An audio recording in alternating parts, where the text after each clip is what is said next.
Welcome to Press On Podcast with Mike Woodruff, where Mike and invited guests share insights to cultivate a biblical perspective and thoughtful resilience in challenging times. Salim, my friend, my brother, good to have you here. Thank you. So, and congratulations. I asked ChatGPT what I should ask Salim Munayer. And it said, Salim Munayer is, quote, a renowned peacemaker and an expert on reconciliation in Israel and Palestine. You should ask him questions about Israel and Palestine. Not about Chicago. Right, well, questions about, fix the Middle East and then we'll worry about Chicago. So we're getting old. I mean, I'm talking about yourself. Well, when we first started having these conversations, I think we both had two boys. I ended up with three, you ended up with four. Yeah. I tried for a daughter. Right, well. I did. I promise you, I did. Okay, well, we now have boys older than we were when we started these conversations. True. So we've been at this for a while. And I won't remind you that the first time we were together, you told me I was an idiot. Should I tell you that you're still? Fair enough. Fair enough. Maybe later. Did I say that to you? You said, typical American idiot is what you said. I didn't say that you are idiot. I said you're typical American. Okay, fair enough. So, so for those of you here, Salim has spent his life in work in reconciliation. He has a PhD from the Oxford Center of Mission Studies, in which he was ahead of his time studying identity. So looking at the identity of a minority within a minority. Minority among two majorities. A minority among two majorities. Okay. And then he founded Musalaha, which is a ministry of reconciliation, focusing pretty exclusively on Palestinian and Israeli reconciliation, but has done lecturing about reconciliation, teaches a law class at Pepperdine on religious reconciliation, teaches at other places, has lectured around the world, taught around the world, written a number of books. He was Scholar Leader of the Year and has been mistaken frequently for Billy Joel, including when we were together at the LA airport and people were coming up asking for his autograph and he kept brushing them away. I'm not who you think I am. I finally said, who do they think you are? I'm better looking from Billy Joel. They think I'm Billy Joel. And my wife is more beautiful than his wife. I don't even know who he's married to anymore. So At that time. Okay, fair enough. So you live in Jerusalem. Yeah. Were you born in Jerusalem? No. Where were you born? I'm born in a city called Lida, near the airport. A city that is, remember, this is a city where Peter healed Ananias before he went to Jaffa when he saw the unclean food and healed Talitha. Okay. And it is mostly known in this land in Europe it is a place of St. George. You seen on the horse killing the dragon? Yeah. I understand that you're studying theology. The dragon there is from Revelation chapter 13, the Roman Empire. So his mother is from Lydda, and he became a believer during the Roman era time, pagan time, and he was a martyr for his faith. And his tomb in Lydda. And the current church has been built by my grandfather. Okay. Let's go. Yeah, there's a little bit more history here than in the US. But so you're a Palestinian Christian Israeli. Yeah. Is that how you would say it? Yeah, mixed up. Okay. I don't disagree with that. Especially when I sit with you. Right. So you have been working you've been working in Israel for your whole life.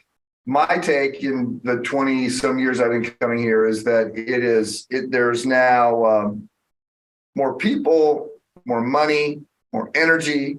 It's more secular and it's more religious, and it's not necessarily getting more peaceful. Is that a fair assessment? There's also more traffic. Horrible. Horrible. I agree. So how is the church in the Middle East doing? By the way, I should also let people know that you, among other things, you were the dean of Bethlehem Bible College. And so you've been involved in training pastors. Have you pastored a church? Elder. Elder at a church. Keeping pastors like you on track. Touche. Okay. So how is the church generally in the Middle East doing? My understanding, what I read, what I sort of pick up is that the percentage of Christians in the Middle East, in the Holy Land, in Israel and Palestine, the percentage of Christians is going down. Yeah. Mm-hmm. So you have several factors in the time that we have. The percentage of Christian from the historical church, Christian from the time of Jesus until now, on the decline.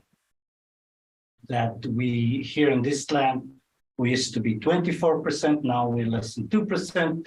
All this area from this hotel to the west, Talbiya neighborhood, used to be Palestinian Christian, all the way to Bethlehem. So we've been affected by the last 150 years historical wars, event, and famine, many outside external pressure on the people who leave the land as Christian. Saying that, the church right now is passive, paralyzed. The leadership really in confusion about how and what to do in the current situation that we are in.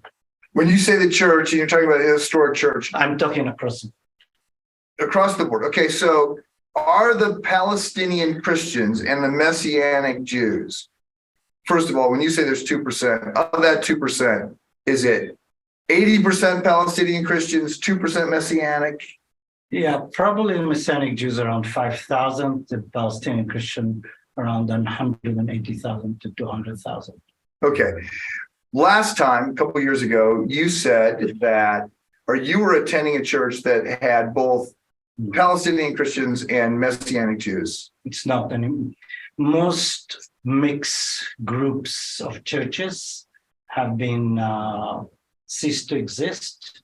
From time to time, people are meeting with each other for prayer, the leaders, but the polarization, we're going through the same process happening in the state, where there is polarization between people in the church that relate to politics, religion, economy, but fundamentally to the situation in the land.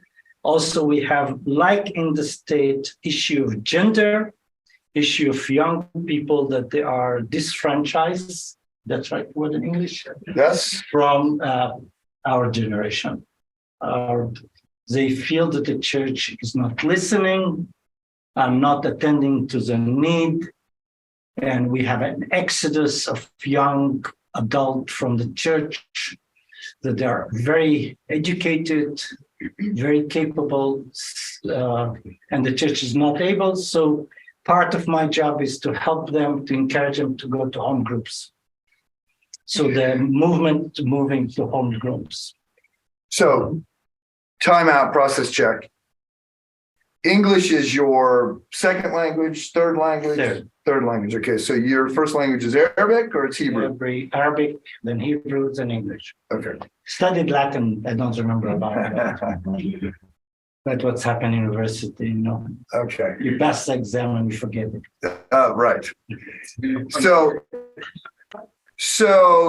the reconciliation work that you do, would it be fair to say that you are both focused on Palestinian and Israeli reconciliation, but Musalaha also has a model of reconciliation that would include reconciliation across socioeconomic grounds, gender, age, all of that? True. Okay, so what is you've developed a model of reconciliation that you teach now in the Pepperdine Law School, and you teach it at Hebrew University, and you write books on it. I have your last book. Is this your last book? There's another one. There's another one. Journey Through the Storm, Lessons from the Salaha Ministry of Reconciliation. So this is a condensation of your model. Is that true? Okay, and this is the Christian version. This is the one who is the Christian biblical version that added to it. Because you've also written one for what, the business community or the political community? Okay, so can you describe your model of reconciliation in 30 seconds? One is we had failure.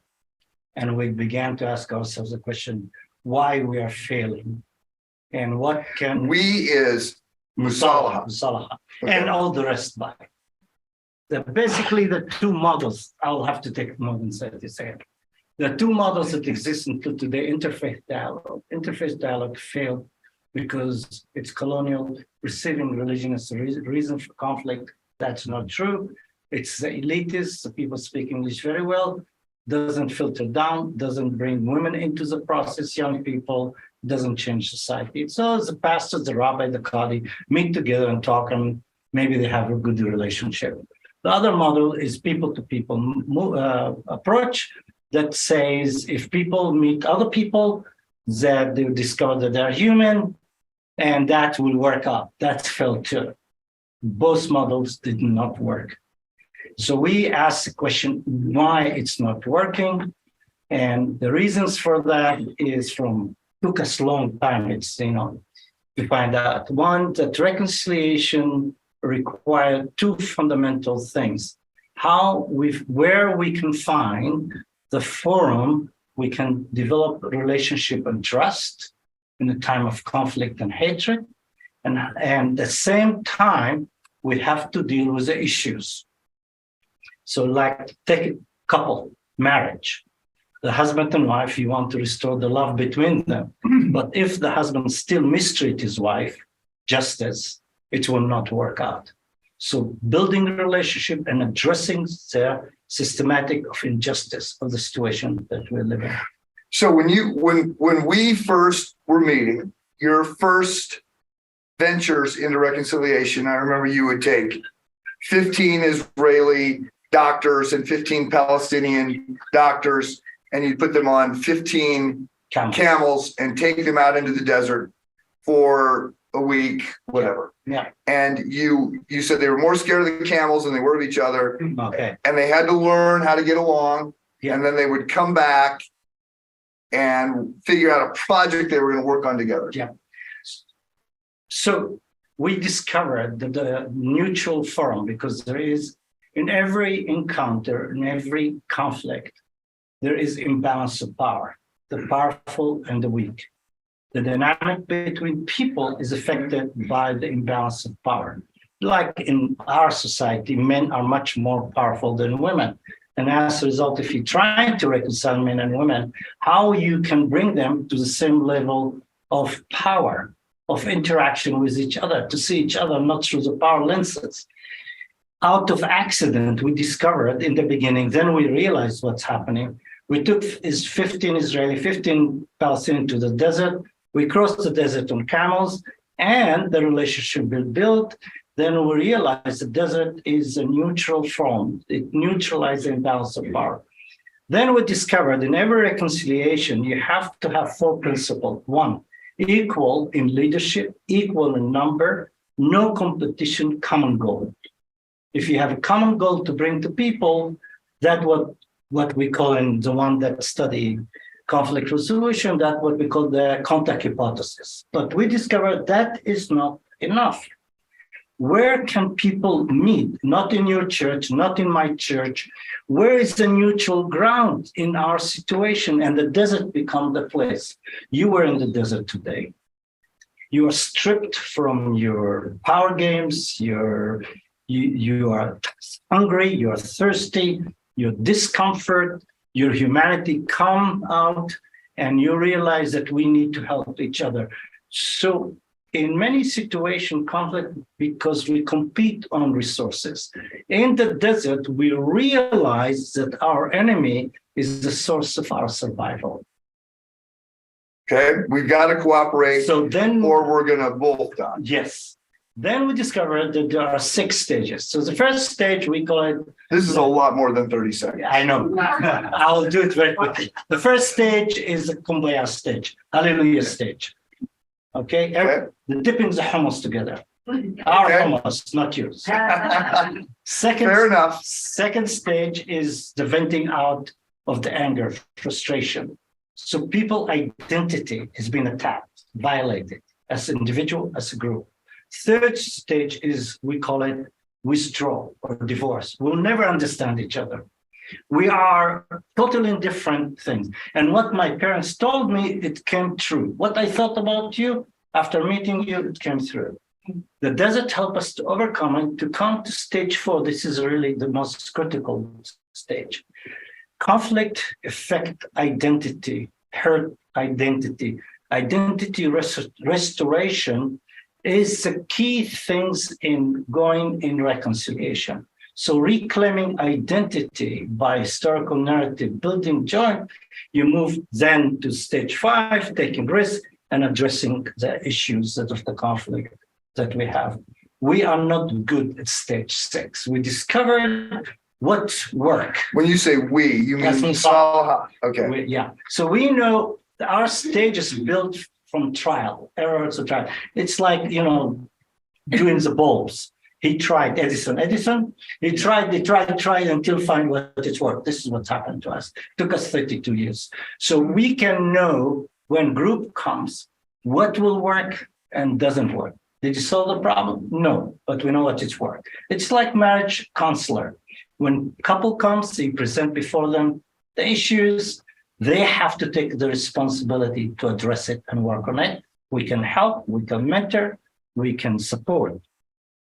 So you've now sort of figured out the first 5 stages to get people to the next stage. Is stage 6 the last stage? Yes, stage 6 is how we go. If I put it in Christian term, Jesus said, go to the world and make disciples. How the people that love Jesus go into the world and bring the kingdom of God, the reality of the kingdom of God in our political, economic, and social life. So are you optimistic that are you taking ground on stage 6? Yeah. There is a professor from Harvard, political scientist, his name is Erica Chenoweth, and she studied last 100 years of conflict. And she found out if you are able to mobilize 3.5% of the population in nonviolent action, you have the 65% of success. If you go Google, put 3.5, and you'll find it. Civil rights movement, Gandhi in India, with empires, women in Northern Ireland, women here about the war in Lebanon. 4 women marched from the northern border of Lebanon to here, change it. That every day here there are demonstrations in Tel Aviv mostly against the government, and they're stopping or blocking the change of government. The changes will come from bottom up, not from top to bottom. Okay. They're too busy to be elected and to be friends to the one who gives them money. They're not busy with us. Okay, so let's set aside the method for a second. Yeah. You've been working on this for 32 years. There's tension in the streets in Israel right now. It doesn't appear to me that the situation in the Middle East is demonstrably better. Are you optimistic that It's great what's going on right now. I disagree with you. Okay, it's great because you like the opposition in the streets. No, I agree because people realizing for the last 20, 30 years, they're living an unhealthy situation. and they want to change. They were living in bubbles. Okay, so who are the people that are realizing that it has to change? Israelis, Palestinians? No, the Israeli Jews, because they have the power. The Israeli Jews. The one in Tel Aviv, you visit them, the bubble, the high-tech bubble, the Google, the Facebook, the Waze, all those people living in Tel Aviv. They're living good. They're having very good salary, like Silicon Valley. They didn't care about the occupation. They don't care about the Palestinian. As long as the street is clean, they have the Latino come to do their gardens. They don't care about all of that things. The bubble has been burst because they're realizing right now, more and more, that you cannot control, abuse other people without losing your moral and ethical spine of your society. The Israeli Jewish society is bankrupt morally and ethically. You cannot have a law for Jew and other law for non-Jew. It's apartheid, it's occupation, it doesn't work. It's not sustainable. Okay, So when people going out the street right now talking about it, I'm very excited. I want to see more of it. okay. So the people that are going out to the street, just to sort of make sure everybody's up to speed on this, the people that are in the street, mostly on Saturdays? I thought it was mostly on Saturdays. Saturday and Thursday. They're also in the middle of the week. There is. Yeah, I've heard it spiked again. Yes. And this is a voice of pushback on, and I hear two things. I hear it's pushing back on Netanyahu's desire to curb the court's ability to comment outside of the law. Am I close on that? Basically, the current government wants the court, the last check and balance in our system. Your system has much more better. The last check and balance on the activities, immoral, ethical activity of the prime minister and its minister. They want to pass laws. The minister and prime minister can do almost everything. Right. So you begin to frame this. So they want to have a judges that will do what they want to do. Right. That's a simplistic way.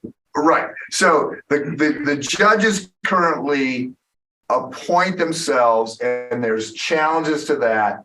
Netanyahu is wanting to curb that power. The judges are saying that gives way too much power to a monocameral system.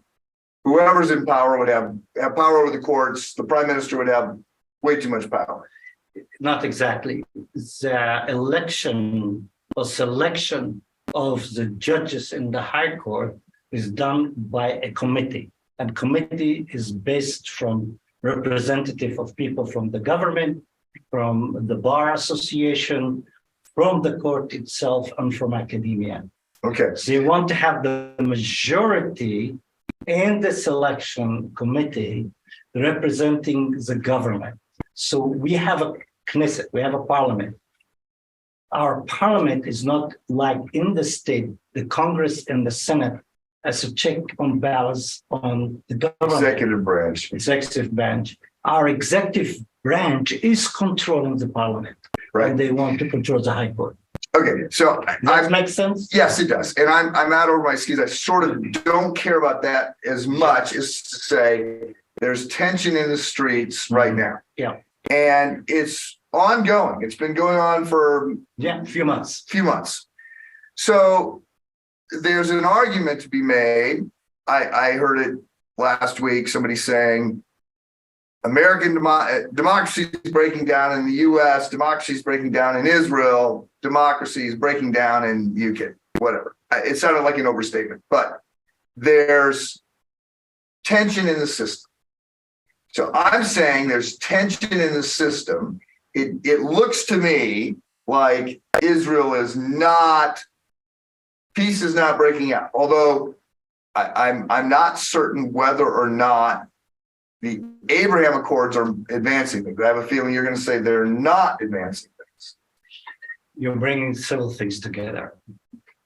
You're going to call me a typical American idiot again? No, I don't think that American are idiot or not knowledge, not understanding. I think they have the wrong narrative. Okay. That's mean that they have the wrong information. Israel is not a democracy. Israel never been a democracy. Israel is the state of the Jewish people when you have 25% of the population sitting in the state of Israel that don't have the same right like Jews by law. Including that, Israel control another 4.5 million people under occupation. So it cannot be democracy. So we cannot compare apples and banana. American system is different than the Israeli system. Yes, in the world, in general, democracy under attack. In Hungary, in Poland, in different countries. It's very worrisome. And the main reason, one of the main reasons, not only populism that you have, and I'm going to offend some people here, that we saw it in the previous president of the United States, social media.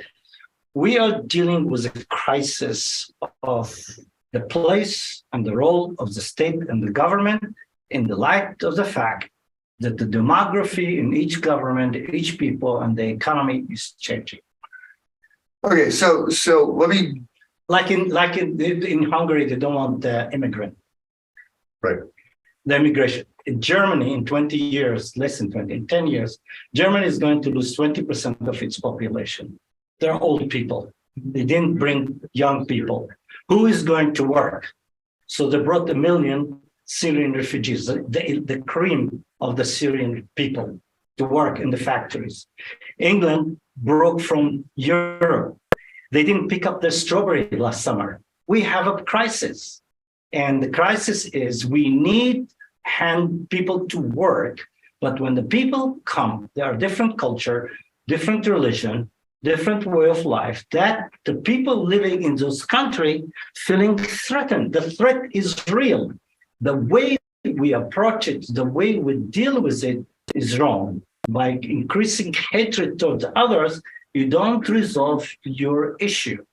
Midwestern people in America, they suffered from globalization. The factories in Ohio went bankrupt. It went to China. And they thought that their life is secure. Suddenly it's not secure. And they were not able to rise to the challenge of today's life.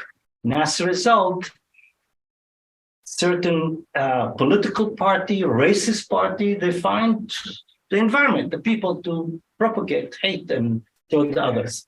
But that is a worldwide problem, by the way. Okay, so I want to segue back here and pick up on particularly on Israel. So we're talking about a global problem. We're talking about reconciliation across all kinds of spectrums. The primary issue that you have been focusing on is in the Middle East, Israel, Palestinians, Jews, and as a Palestinian Christian and as a philosopher, as a writer, you would argue that the Palestinians are occupied and oppressed by the Jews in some situations. Not only by the Jews. Okay. In order to resolve the Jewish problem that was in Europe, anti-Semitism and the guilt that the West had toward the Jews post the Holocaust, they helped to establish Jewish state on the expense of the Palestinians. Okay, perfect. That you're going right where I want to go. So coming out of World War II, the Holocaust, there's a global recognition that the Jews have suffered. We've got to do something. Yeah. We get the Balfour Agreement. We go through the UN, and the UN recognizes Israel, gives it certain borders at that moment. There's a revolution, or there's a number of countries protest the Syrians and the Jordanians and the others around. There's a war. That's the Israeli narrative. There were no Jordan. Jordan were controlled by the British at that time. Okay. Syria was not Syria, they're controlled by the French. Okay, but there was that's the biggest argument that Americans don't know, because this is the narrative that you brought, that you've been taught, that the land was desert, there's no people here, Palestinian people. And the reality is the land was prosperous. There were people living here, and a group of people that suffered quite a bit, wanted to establish safe haven physically and also cultural identity here in the land because it's historical connection. But the land was not empty. In order to do that, they had to move the people. If you go up this street tonight, to the up of this street, you see one of the most beautiful homes are the homes of Palestinian Christians. That right now is Israel, where the president of Israel lives, and the prime minister. Edward Said, the biggest Palestinian philosopher that wrote Orientalism, is house down the road from here. So that is a problem. The problem is people were living here, and you cannot just kick them out. You cannot just move them out. And this issue, this is the core of the problem, has not been resolved up to now for many reasons. Two segues from this. One, what do you say to this room, to Christians listening right now, who say the land was given by God to the Jews in Genesis 12 via Abraham? I'm not sure this is the correct interpretation of the scripture. I think you're reading into the scripture. That, again, the biblical narrative you've been taught in every average church in America about theology of the land. Theology of the land starts with Genesis 1 and 2, not with Genesis chapter 12. So we as human beings are in earth, in global earth, as caretaker, because in the end of the day, the land belongs to God. We are trust. As long we treat the land, as long we treat other people in the right way, we can dwell in the land. The children of Abraham are not only the Jews, also the Arab. And also in Galatians, the seed of Abraham is Jesus. So right now you're saying the Jews. So are the Jews, are the physical descendant of Abraham? I question that. Look in Gospel of Matthew, written to the Jewish people. In the genealogy of Jesus in Gospel of Matthew, you mentioned 4 women, 4 mothers. Not Sarah, not Rivka, not Leah, not Rachel.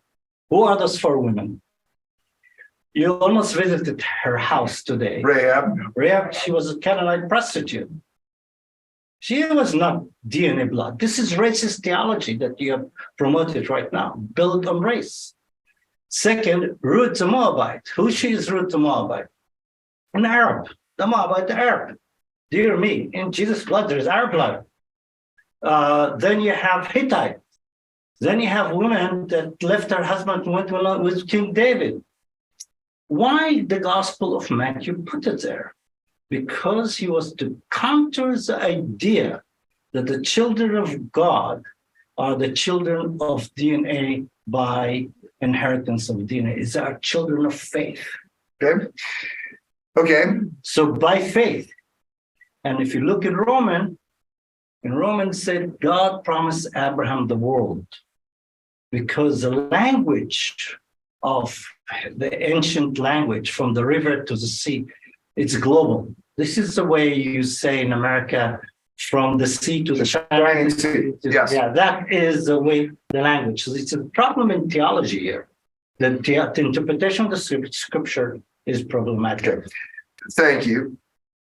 Helpful and exact, because as I mentioned to you during dinner, in a few days, I'm going to ask an Israeli these same questions, and they're going to have different answers. And so I want to tease this out, and I want to give you first shot at trying to help us listen. Remember, God does never promise people on the base of DNA. Okay. So Base of faith. So let me ask 2 questions now. One, is anti-Semitism a problem? Huge. And why do you think it's a problem? Why is there so much animosity that ends up being directed at the Jews? And I'm not saying that it's not directed at Palestinians, but when I was, I don't know if you remember this, I took you to Moody to preach, and I took you on the Moody radio. You didn't last on Moody radio very long. You might remember, like 3 minutes. It's supposed to be an hour interview, and it was 3 minutes. But you got introduced as Salim Munayer. Yes. Yeah. Slim Manure. Okay. Not real manure. Still excellent. Okay. So you've come a long way. Now ChatGPT says you're like this recognized expert. Listen, I just wanted to say to you one thing to counter some of the argument. Many of the Palestinian Christians are originally Israelites from the time of Jesus who stayed in the land and believe in Jesus. Many of the Palestinians live in this land are originally Jews. Many of the people that are claiming that they're Jews from Russian land are convert to Judaism through the Middle Ages. So it's not DNA, your point. This is a horrible language, DNA. Yeah. Okay. It's very dangerous. So let's go back to your issue. Anti-Semitism is a problem, and here again, I just wrote an article from Church of England about that subject. Until around First World War, anti-Semitism was directed to people that spoke Semitic language. That's mean Hebrew and Arabic and Aramaic. So the ultimate other in European culture were the Arab, the Muslims, and the Jews. After the Holocaust, the Western Christian went through a process of developing what we call Judeo-Christian heritage, saying that our heritage is Judeo-Christians.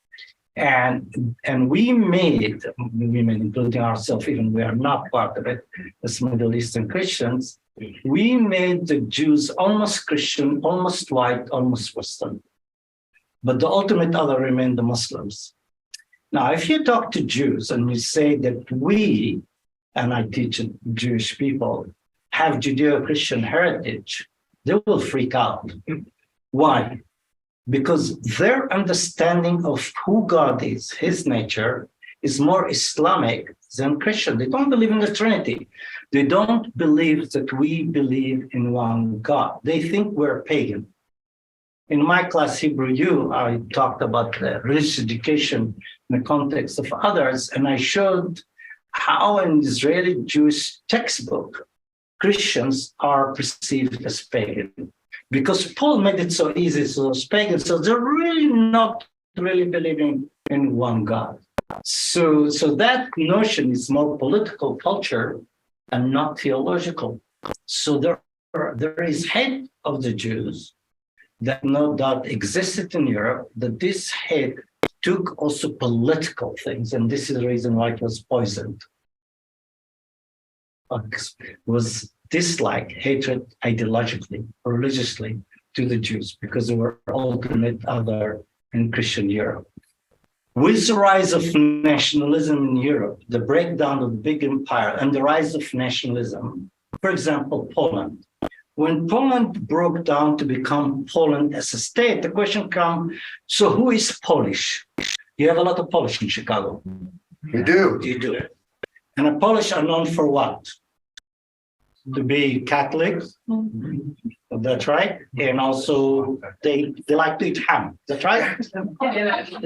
And third of Poland were Jews at that time. So the Polish were asking the Jews at that time, are you Polish? Are you Russian? Are you socialist? Are you Bolshevik? How you fit in that story? So the political aspect of dislike of the other got the spin and being it's different than the historical anti-Semitism. Okay. You're going to The historical anti-Semitism was the religious one. This one, it was more political, and that led to very bad places. Then the Jews in Western Europe wanted to leave Eastern Europe. Where they wanted to go? No, where they wanted to go? America. And what America, Canada, and Britain did? Close the doors. close the doors, yeah. Because if you read the newspaper at that time, I do that in my class. I erase the name of the people. I give to my students a day to read it. They think the newspaper talk about Muslims. The way we talked about the Jews at that time, we talk about Muslims today. It's same language. They dress black, have a lot of children. They speak Yiddish, don't know the language. They smell different. They're coming to take over our country. The socialists, the Bolshevik, Islamic, conspiracy. The same language about the others. I'm gonna pull you out of this for a second. Yes. And I'm gonna ask, So I want to ask a question. what question? So the question is, you asked me a question about anti-Semitic. What about hate toward Palestinian, toward Arab, that I and many Palestinian Christians experience in American church? In the American church. Oh, yes. Okay. When I go and You're visit. talking about the fact that they called you Slim and or No. They don't see me.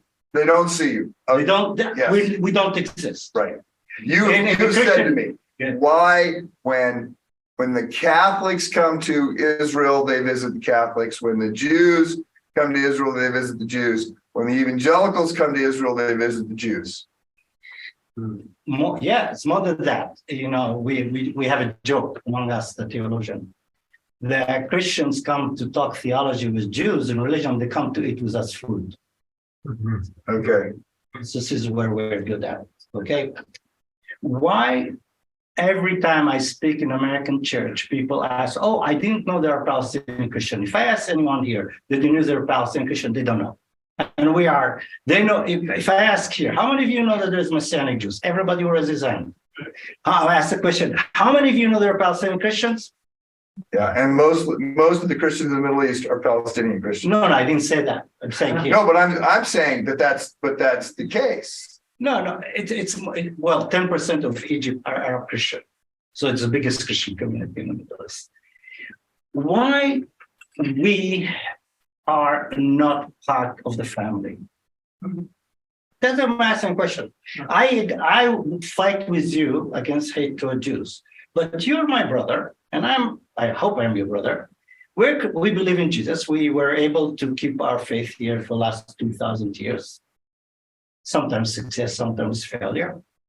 So why we're not part of the family? Why, when you come to here to visit the land, you go and visit the stone, you meet with Israeli Jews, I want you to meet, but you're not spending time with Palestinian Christians. You went to Bethlehem today, you went to the shepherd's field and picked out. Where is my dear brother? We are friends. But what you're doing, it's 99% of American, European Christian, that's what they do. We're not in their radar. We're not there. Okay, so I'm going to pull you out of this again. Yes. No, but I want to ask you the question. You need to ask yourself the question, and I think it's partially also racist, more than partially, because the presence of Palestinian Christian in the land disturbed the picture that we, the Jews and the Christian against the Muslim. Okay. Us and them. So suddenly there are Arab Christians. In the Middle East, there is 25, 30 million Arab Christians. That's not fact. So how we justify, and this is a really good question for the how you justify many evangelical Christian churches supported the war in Iraq that led to the destruction of the oldest Christian churches in the Middle East. Mm-hmm. And you know, and I know that the reason for the war was false pretense. But the church supported it. So the oldest churches in the world, the one that in the book, The Lost History, the Christian that evangelized China, India, Japan, they are coming from Iraq, the Nestorian Christian, the Eastern Christians. We don't talk about it, that our political action that the church supported have resulted in the destruction. You're asking question about anti-Semitism, and I agree with you, but that is not the issue. The issue here is occupation. The issue is occupation. You have people being occupied. You have the churches and clergy attacked all the time. Opposite us, Mount Zion, the Christian church's cemetery has been vandalized by yeshiva students. Did it come and hit American news? No. If a Jewish rabbi will be attacked, it will be on CNN. It will be on Fox News for sure. It will be everywhere. But our clergy has been attacked. spit off. Our church has been vandalized and burned. There is a church, St. Andrew, House Presbyterian Church here, been vandalized. Is it hit the American news, Christian news? Why it's not there? And we do this because people, many of my professor friends are afraid to speak out because they will lose their jobs. Professor friends who are Palestinians, And American Christians are fearful to lose their job if they speak in America about the situation. Okay. This is your challenge because your government, it's not accuser, your president are having a task force about anti-Semitism. And she came to visit here. You have the European government, the British government are fighting it. But who is standing for you brothers and sisters living here? Yes, we need to stand against any form of hatred and racism, including, of course, for Jews and any other people. But why your brothers and sisters being attacked, being by Jewish group, we don't have voices about that. And he didn't even ask questions about it, to be fair to you. I didn't ask questions. No, he didn't ask questions what happened to the churches being attacked all the time recently. In the last 3 months, it's went up. We have churches being burned. Yeah. You're going to Galilee, to the Church of the Bread and Fish. It's been burned. Why we don't ask that question? Yeah. Because those questions reveal from where you're coming from. So let me. I'm saying that. No. Thank you. This is exactly what I was hoping you would say. So, how are you doing? And are you encouraged or discouraged at this stage? You haven't retired, but you have turned over Musalaha to younger leadership. And The board. The board took it away from you and handed it over to God. So you're transitioning, you're doing more writing and speaking and less administration. Yes. So you've been at reconciliation work for 32 years formally. Do you leave feeling encouraged, discouraged? You think we're taking ground? What? Yeah, I'm very encouraged because the perspective we have to is the kingdom of God. God is calling us to the world to put the mustard seed, to be light, to be salt. We are joining what God is doing in history. We are not doing the history. We're not reconciling the world. God is reconciling the world to Him, and He's inviting us to join Him. So it is the joy and the. So that's one thing that's very, very important. Second, we know what's work and doesn't work. We saw the fruit of it. We saw that what's happening. But our perspective, like if you look into the Gospels, they were ridiculing or making joke of ridiculing King Herod and Pontius Pilate. Because what really went in history is not through the typical human political eyes. We look to the president, that is deceptive. Reality changed in a different way. So this is the reason Jesus calls to make disciples.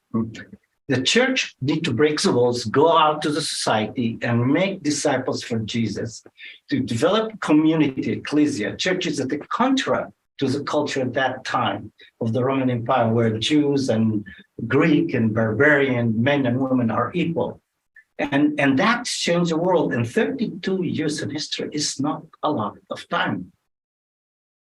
We have made it part of the theme of this trip has been to contrast, not Herod and Pontius Pilate, but Herod the Great and Jesus, the two kings of the Jews, and look at the two different models, top down, which is now gone nowhere, and Jesus' kingdom that is growing. But and the upside down kingdom. Upside down kingdom. So I'm going to give you 1 minute for 2 questions, and then I got the final 4 questions. Okay. So I'm really putting you on a leash here. We're running out of time. So these are the two It questions, is contradictory. two questions that I asked a year ago when we were together. Yes. So I want to hear what your answers are a year later. Question number one. What do you make of the US's decision to move its embassy from Tel Aviv to Jerusalem? Just cause harm, didn't solve anything. Just caused harm, didn't solve anything. Okay? Because we're running away from dealing with issues.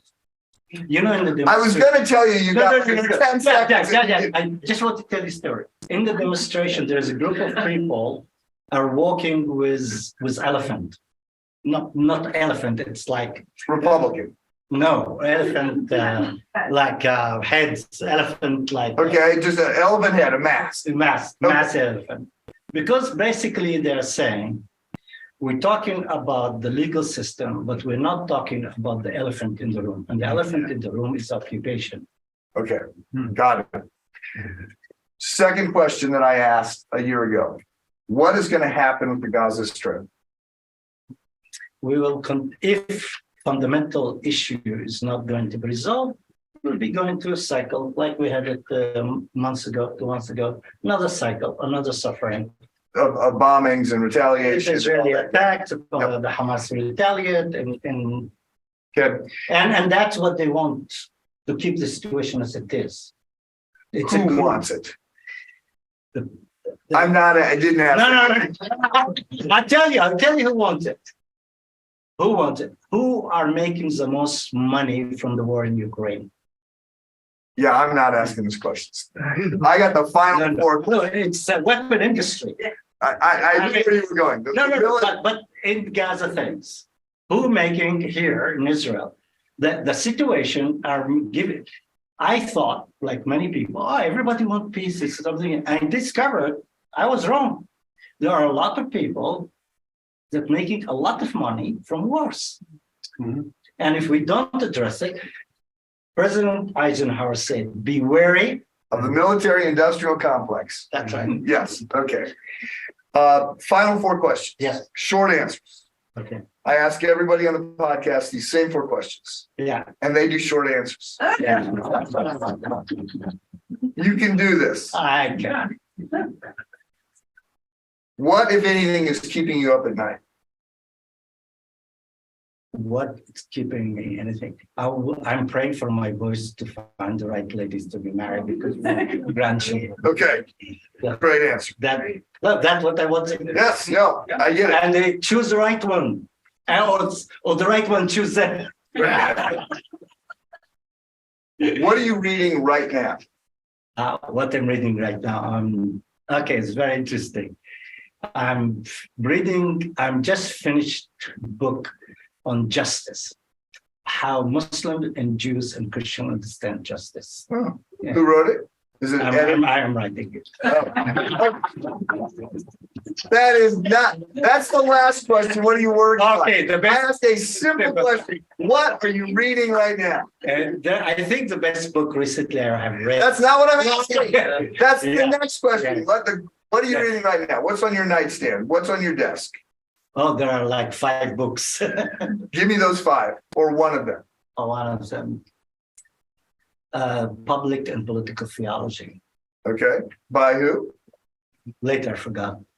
Okay. There is an excellent book, by the way, Surprised by Hope by N.T. Wright. Yes. I've been reading that. Yeah. Yeah, it's an excellent book, Surprised by Hope. Yeah. Okay. And I'm reading also Spy book. The spy book. Okay. Yeah, to let the brain. Yes. No, I got it. I'm reading a very bad novel right now about pastor.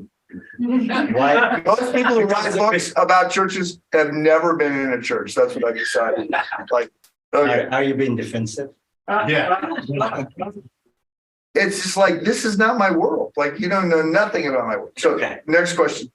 What have you been recommending most of all in the last year or two? It could be a book, it could be a movie, it could be a podcast, it could be a project you're saying, you need to see this, you need to do this, you need to go here, you need to watch this. Is there something that you have said, buying books and handing it out to people, anything like that? Should have asked my wife that question. She's better than me. She has better memory. I think. That's what just about everybody that knows the two of you guys. Okay, I give it to you. I give it to you. But I'm very proud of my wife, so it doesn't make the difference. It's the best. I think there was very good ones. I'm sorry that I was in it.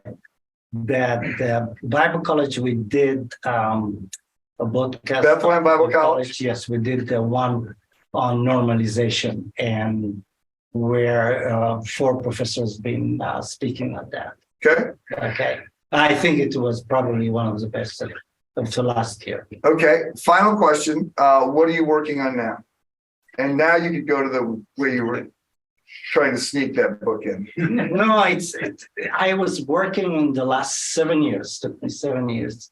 Started to write a book on justice and reconciliation because there's so much misunderstanding. And I realized that I'm talking between Christians and talking to Christians and not listening to what Jews and Muslims saying about justice. We need to understand what the larger society say, what they itch, where they pain, in order to be witness to them. So that I spent so much work, research on that. Researching the Muslim and Jewish understanding of justice and reconciliation to. Yeah. Okay, great. It's fascinating. Great. Thank you. You're welcome. Enjoyed. Okay.